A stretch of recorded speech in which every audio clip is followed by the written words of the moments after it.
Hey, how you guys doing? Back with another couple of videos. Yeah, so first things first, I really need a haircut. Sometimes you don't realize how long your hair is growing until it's staring you like right in the face.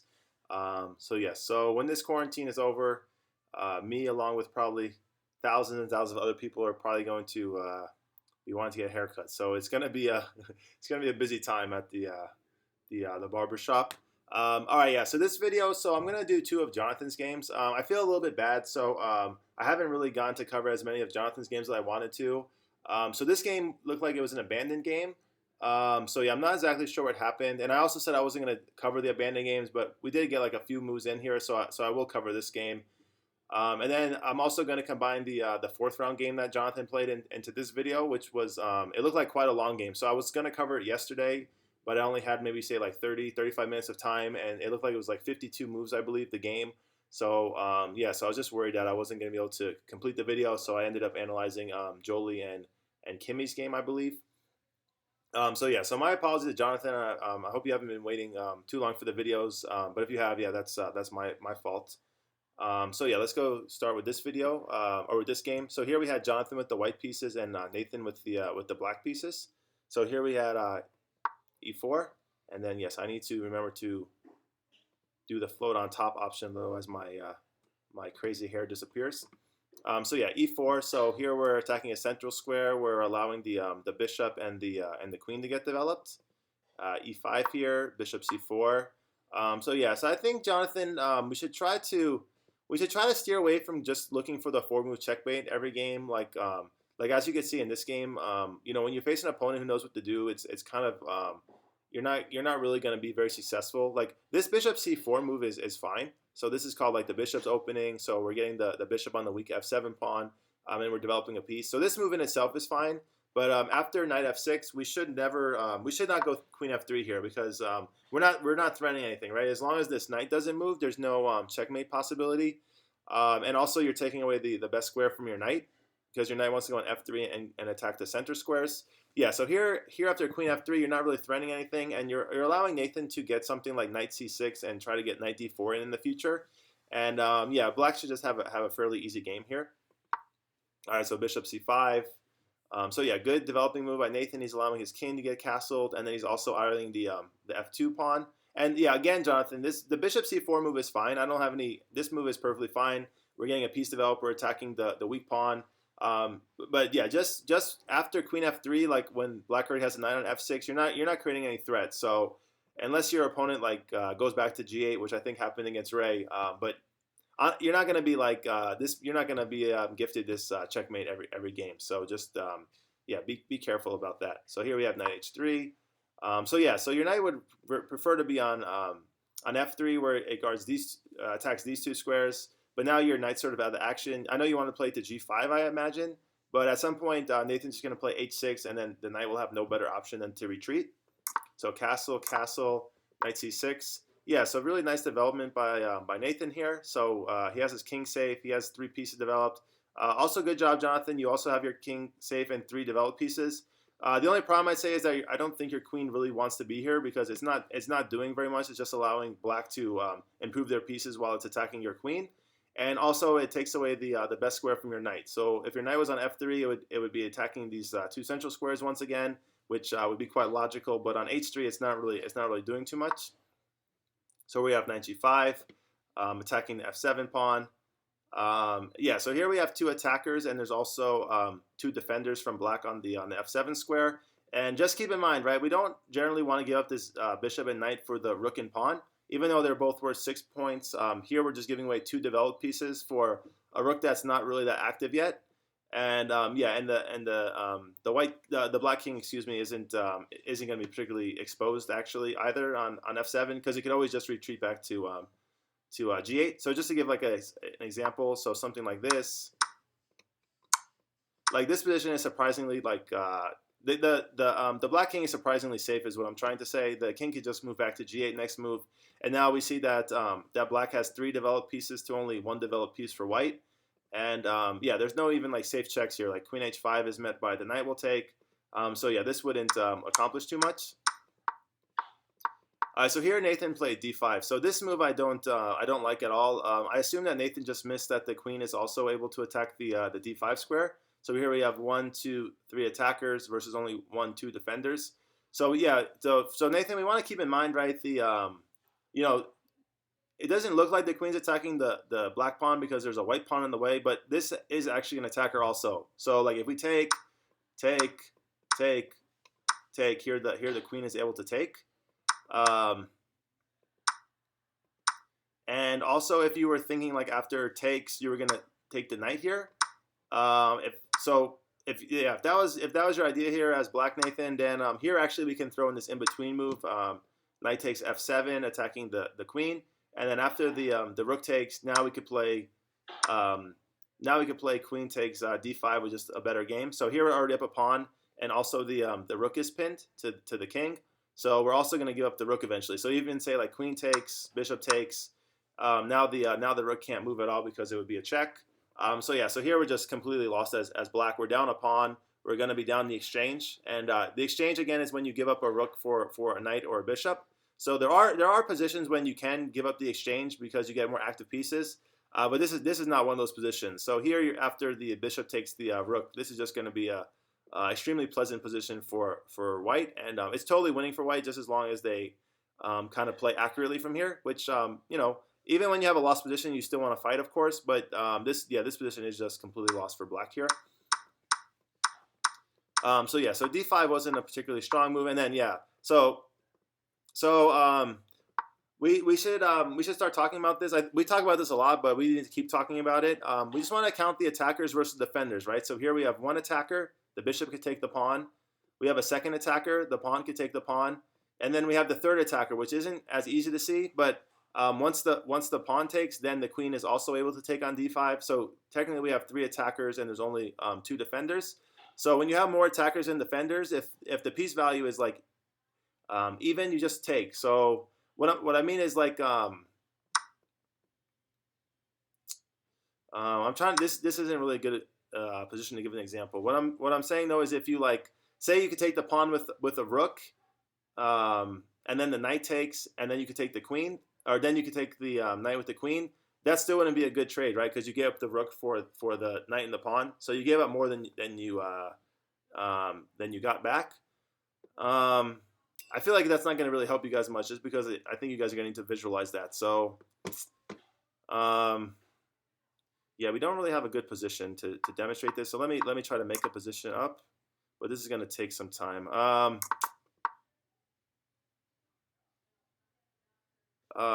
Shoot, let's try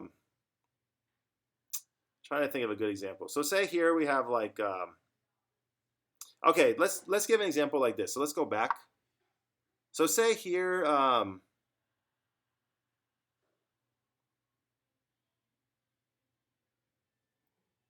so say here was something like this. Okay, so here we have, and then let's just make a random move for white. So here we have 2 attackers. And just saying, yeah, ignore that we're hitting the bishop here. So here we have 2 attackers on the pawn, and there's 2 defenders. So based on that rule, we shouldn't be able to take here because we have just the same number of attackers as defenders, so we shouldn't win material. But the thing here is that after we take, if the rook takes back, now we're getting a rook for our knight. So we're gonna use our knight to capture the rook.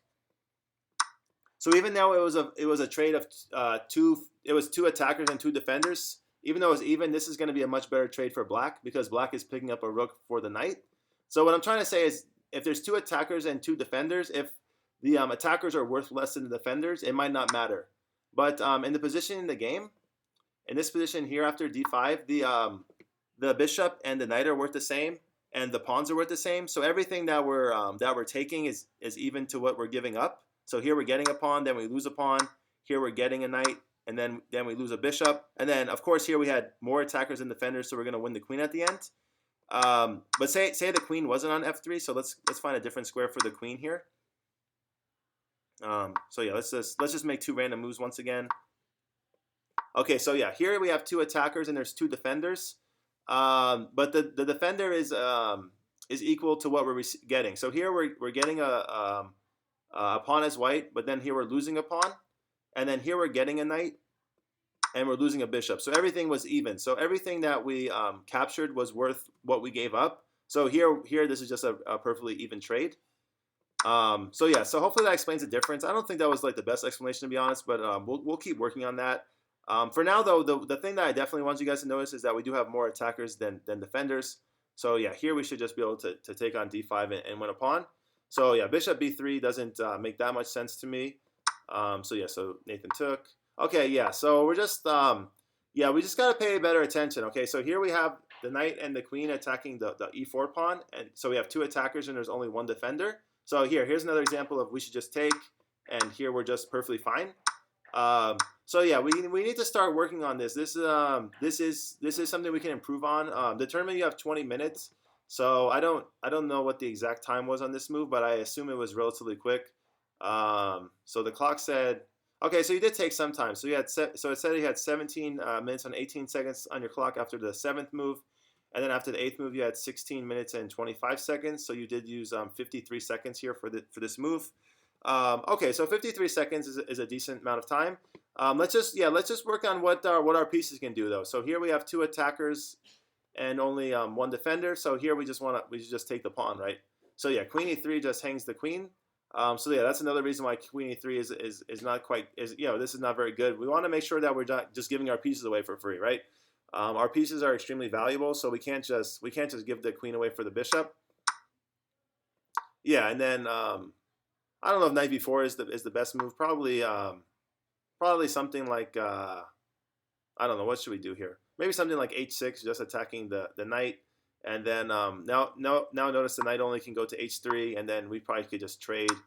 And yeah, now the white king is completely exposed to an attack.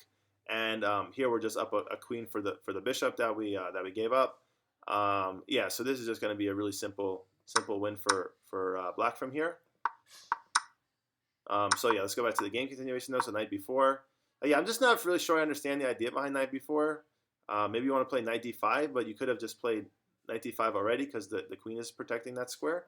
So here's an example of one attacker, but we have one defender, so we're fine. So yeah, I don't really understand knight b4. Okay, a3. Yeah, so this I don't. So yes, okay. So here the queen's trying to take the knight, but yeah. So then I don't understand why if Nathan wanted to do that, why he didn't just go knight g4 right away, attacking the knight. Yeah. So I don't really understand this knight b4 move.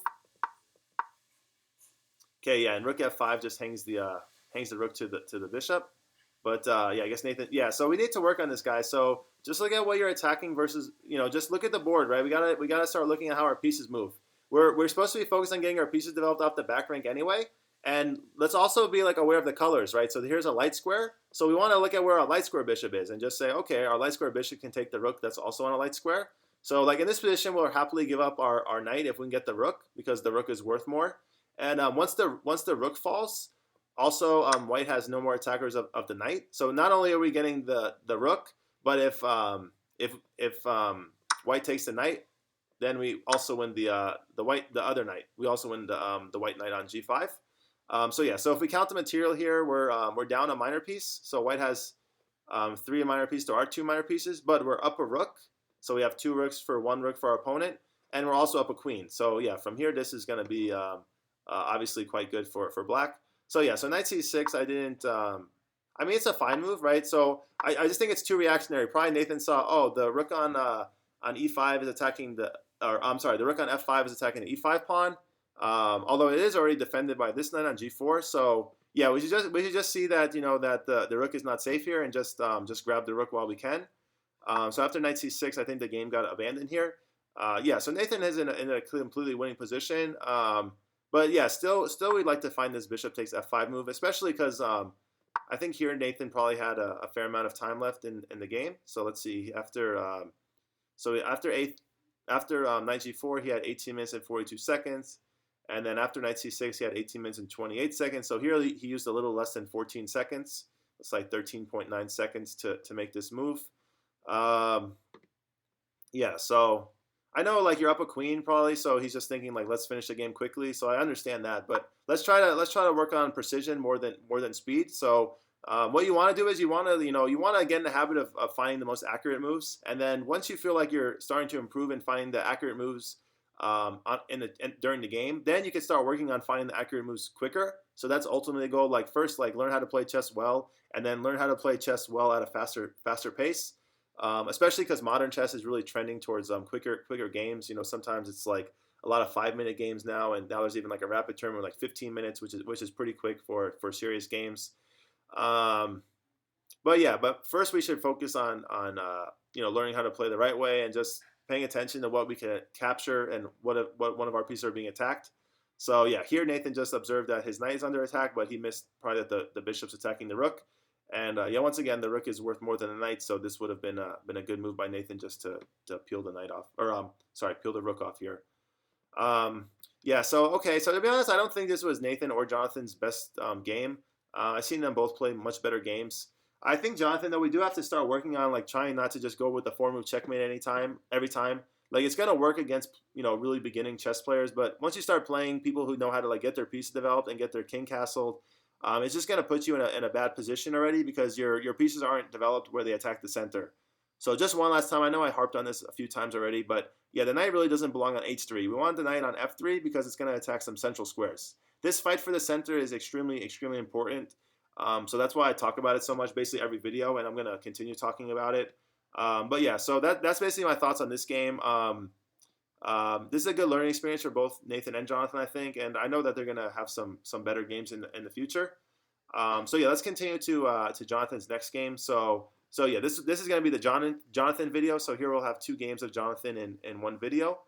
Yeah, and once again, sorry to Jonathan that it's taken me longer to upload his games than some of the other kids. He just happened to have like a pretty long game in the 4th round. So yeah, I wasn't able to analyze that game the other day like I wanted to. All right, so it looked like this game was a draw, and yeah, it was 57 moves, not 52. So this was quite a long game here. So yeah, let me just copy and paste it into the analysis board, and then we could start with this game. So yeah, let's close this window out, and we'll just start a new analysis board.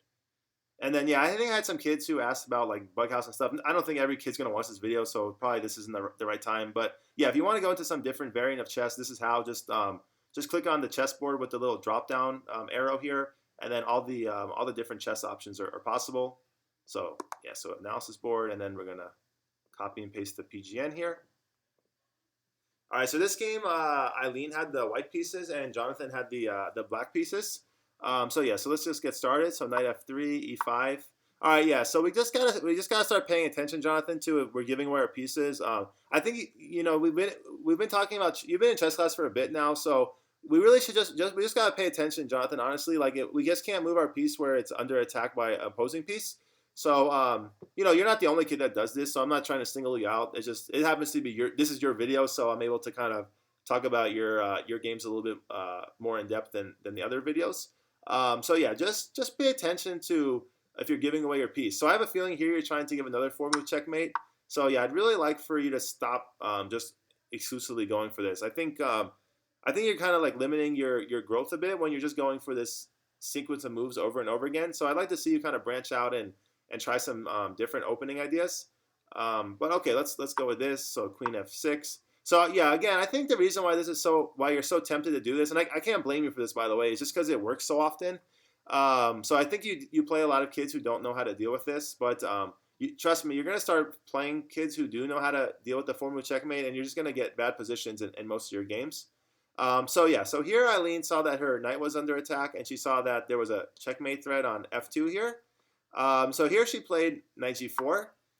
Here we actually have a much better move for white. We have a couple options here. We could play something like knight d3.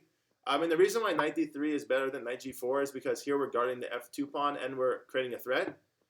So yeah, so this is a bit better. I guess knight g4 we're also creating a threat, but I think our knight is sort of misplaced on g4 because once the d pawn moves, the bishop will be hitting our knight. But I think the most accurate move here by far is just to play d4. So the idea behind d4 is we're protecting the knight, we're attacking the bishop, and we're also blocking the bishop from attacking the f2 pawn. And then yeah, one last thing, the queen also protects the pawn. So if the bishop takes, we'll just take back. So yeah, so I think this would have just been a really good move for white, and I think after this, white is just much better already. So here the dark square bishop can get developed. Not that, we don't want to go g5 right away because the queen will just take, but in the future this would be a nice option once we have another something else protecting the bishop on g5, and we're also creating a threat, right? So we want to look for these tempo moves. So remember, a tempo move is when a lower valued piece attacks a higher valued piece. So after d4, we're attacking the bishop, and we're also protecting the knight. So it's a really good multi-function move. So that's kind of what you want to look for in chess. You want to find moves that accomplish more than one thing if possible. All right, so yeah, so after d4, so yeah, so okay, that didn't happen in the game. But yeah, after d4, this would have just been really nice for white already. So okay, so knight g4, attacking the queen, queen h4. So yeah, Jonathan's still trying to give the 4-move checkmate. I guess now it would be the 5-move checkmate, and he is also attacking the knight, which is a good move. So yeah, so once again, I think your knight on g4 is quite misplaced, Aileen. Here you probably have to go for something like knight e3, and I don't know. This is a pretty wild position. I don't really know what's going on here, to be honest. It's a really funny position, right, to have your two knights like this, and none of your pawns have moved yet. So this would have been kind of comical here. Yeah, but g3. So g3 didn't answer both of the threats. So here Jonathan had two threats. He was threatening queen takes, which actually isn't a threat right now because the knight's guarding f2, and he's also threatening to take the knight. So here I think a move just like h3 is probably satisfactory. So here we play h3, and then the idea is we're going to play g3 next move. So say that Jonathan makes a move attacking the knight. I'm not saying this is the best move, by the way, but it's just it seemed like a logical move, right? Because we're attacking something. We're attacking the knight that's defending the f2 square. But yeah, here after just g3 with a counterattacking move, counterattacking the queen, I think white is perfectly fine here also. All right, so g3, the knight hangs. Okay, h3 is a nice move attacking the queen. So yeah, so this is a good tempo move. We're not developing a piece with tempo like we like. We like to get like one of our pieces off the back rank and attack the queen.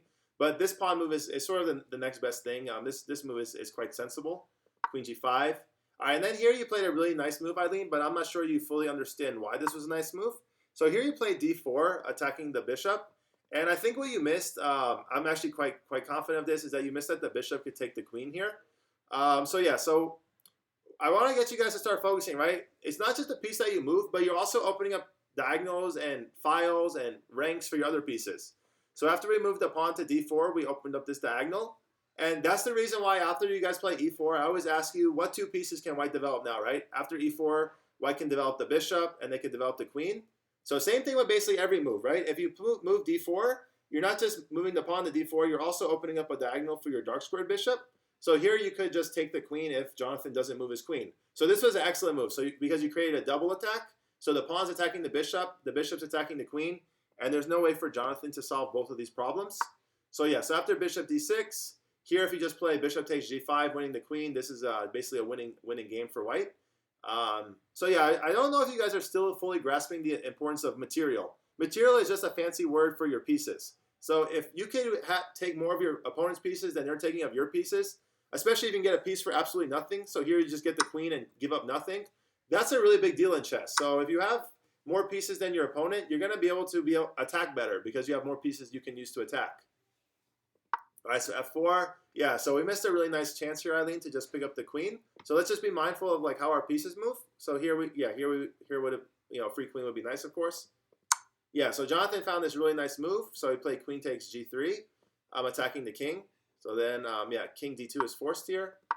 All right, so yeah, queen g2. I just, yeah, I don't get this move at all. So here we're just giving up the queen to the bishop. So I don't understand why we would do this.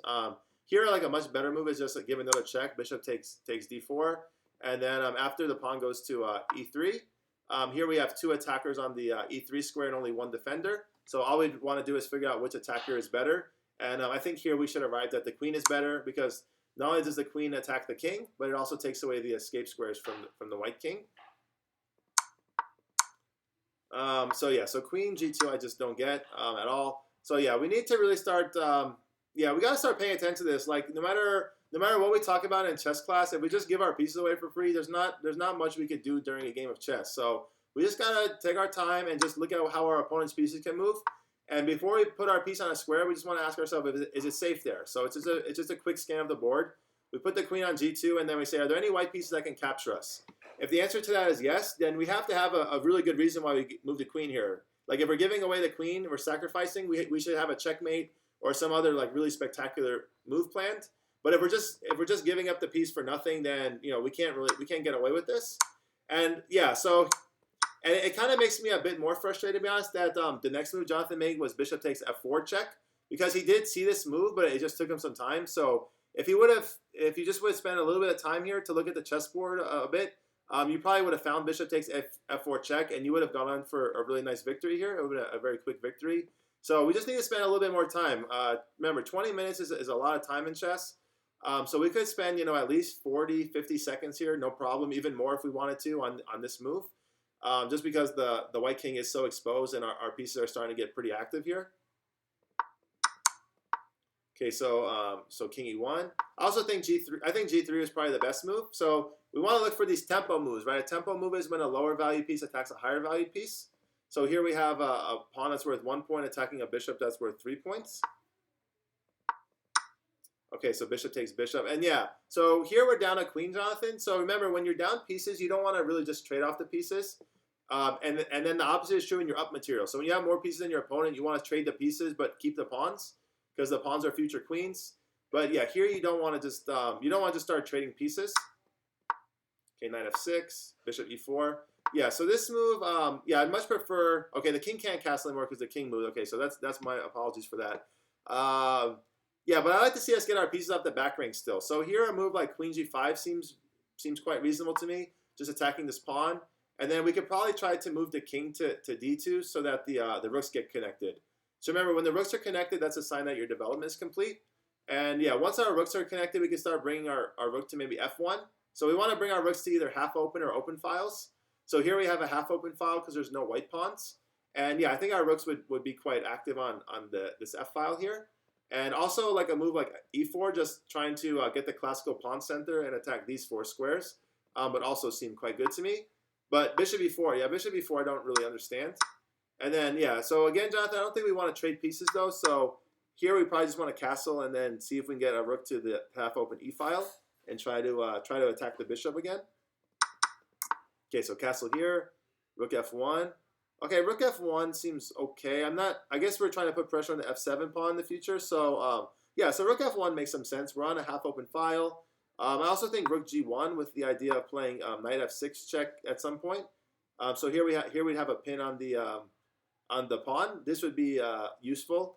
I think this concept might be slightly challenging for you, but we should definitely start learning about stuff like this though. So the rook's on g1, which is the same file as the black king. So therefore, this pawn has to stay on the g file. If it moves to any of these other files, that's not allowed because the king would be in check. So okay, rook f1. Okay, yeah, and then this move I really didn't understand. So here you're just hanging the rook, and you're also hanging the knight. So so yeah, here Jonathan was just able to take a piece.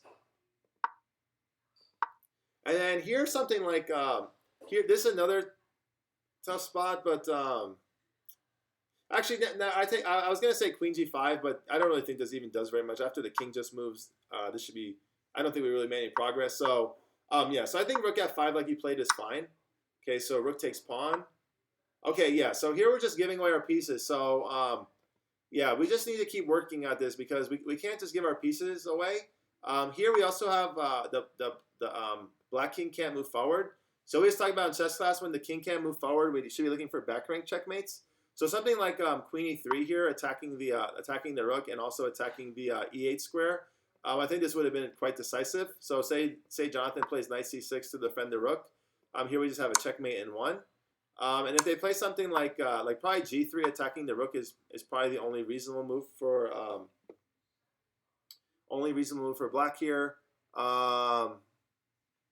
Yeah, we got a lot of good choices here. Maybe just like rook e5, also trying to put the rook on the back rank and also attacking this rook here is reasonable.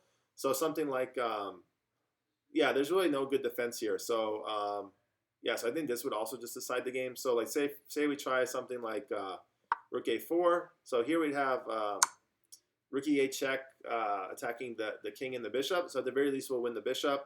And then after something like queen e5 check, we might even be able to. We might have just a lot better here. But yeah, at the very least, we're going to win the bishop on c8 here. Yeah, so we can't just give away our pieces. And yeah, basically, Aileen, you went from a completely winning position, but now at the last two moves, you just gave away your rook and your knight for pretty much no reason. So yeah, so that's gonna swing the evaluation quite a bit. So here, I think you're still better because your queen should be able to get active quickly, and these the knight can get active, but the bishop's gonna take some time to get active, and therefore this rook's gonna take some time to get active. And this rook on d5 is slightly awkward. Not like that awkward, but it's slightly on a. It could be on a. It's sort of in the middle of the board by itself. So yeah, once again, I think queen e3 with the threat of queen e8 checkmate would have been the most. I think this would have been the best move again. All right, so here we have c4 attacking the rook. So yeah, if you can notice, Aileen, that you think attacking pieces is a good idea because you want to take your opponent's pieces, then also you want to think like it's also a bad idea for me to just give my pieces away, right? So if I want to take my opponent's pieces, then by that logic, you don't want to give your own pieces away. Okay, so yeah, so let's keep going. So c4, rook c5, queen c3, d5. So nice job by Jonathan attacking the pin piece. So here the pawn is pinned, and now we have 1-2 attackers on the pawn. And if the c pawn takes, then the rook will take the queen. So here we had queen d4. So I think queen d4 was a nice move by Aileen. Once again, I want to look for back rank checkmates. So anytime your opponent's king can't move forward, we should be looking for back rank checkmates. So I think here that queen e3 is just winning on the spot here. So we're attacking the rook, and we're also attacking the e8 square. So if the rook moves or if the rook gets protected, we just play queen e8. I guess here they can play knight d7, protecting the rook, and after queen e8, the knight could block. So this is a possibility, but I mean, first your opponent has to find that idea, which might be difficult. And also the knight is a bit misplaced here. So yeah, I think we could probably just get our rook into attack with like rook d1 and be quite happy with our position here because we are still up a queen, even though we're up a queen for a knight, a bishop, and a rook. I think since black's development is a bit awkward, we should still be okay here. Yeah, so I think we're still all right here as white. Okay, b6, take. Okay, that's good. Okay, c6, take is also good. I mean, I think take is. I shouldn't say take is a great move. Maybe like queen e5 here again. So we're just trying to keep harping on this back rank checkmate. But okay, queen e5 does allow bishop e6 maybe. So here, if the pawn takes, the rook could take the queen. So maybe again, just queen e3 is again a bit more precise. But yeah, I don't think taking the pawn is a terrible move. But yeah, this one is pretty bad. So here we just missed that the knight is attacking the queen. So yeah, every time your opponent makes a move, try to figure out what the threat is. I think my girlfriend wants to let me know that we're eating soon. But yeah, we got a few more moves to go through. So okay, yeah. So here rook c1 just hangs the queen. So we should be aware of that. And then yeah, here Jonathan is just 3 pieces. So we're gonna go over these moves fairly quickly. So yeah, once the position gets where it should be completely lost, we'll go over it quickly. So yeah, so here we just gave up the knight. So I don't understand that. Yeah, I don't understand why we're giving up our pieces so easily. I think I've done a bad job of teaching you guys how important your pieces are because we just seem to be giving away our pieces way too easily. In this position here, Jonathan could have taken the pawn because now the rook's going to protect the bishop. So white can't take the bishop, of course. So yeah, something like this, we're just up 2 pieces. This should be a relatively easy win. So yeah, what do we do? So yeah, so here Jonathan gave up the bishop, which I also don't quite understand. Yeah, so here Jonathan's kind of making the same mistake that Aileen was making, just giving up her pieces. So b3, okay. I shouldn't fault Jonathan too much because he is in a completely winning position since he's up a rook. But I think we still don't want to like give our pieces away for no reason. Okay, so now we're pushing some pawns. Yeah, so here, okay, so I think hopefully Jonathan calculated that if Aileen takes the rook, the pawn's gonna queen. So let's see what happened here. So he took, okay. Yeah, this is a good example of being outside the square. So here the square is 3 by 3. So remember, we're just gonna draw a square from starting where the pawn is to the end of the board. And then this is 3 squares, so then we have to do A square is every side is the same length, so every side should be 3. And if it was white's turn here, white would get into the square and they could catch the pawn. But since it's black's turn here, the white king is never able to get into the square and catch the black pawn. Okay, so Aileen did a good job creating her own counterplay. So yeah, last few moves from Aileen have been strong. Okay, good. Okay, this is all fine because we do have the 2 pawns versus 1. So so since we have what's called a pawn majority over here, it should be easy for black to do. Black can just get another queen basically at any time. Good, excellent move. So here Jonathan's pushing his pawn majority. So now he's just going to play g4 next turn and get another queen. So king f5 is also fine. He could have just played g4 though, Jonathan, because yeah, the white king is like way outside the square here. Now the square is this 5x5, and the the white king is 2 moves away from getting inside the square. Yeah, so here we didn't have to bring the king up. We could just push the pawn and get a queen. But yeah, king f4 doesn't spoil anything. Yeah, just push the pawn, right? So remember the lesson of the square. So here we have the 4x4 square. So as long as it's as long as the white king can't enter the square on its move, then it's never going to be able to catch the pawn. Yeah, and then the way that you play it, Jonathan, you gave up the h pawn. So if you just would have left the king over here, you could have kept the h pawn also.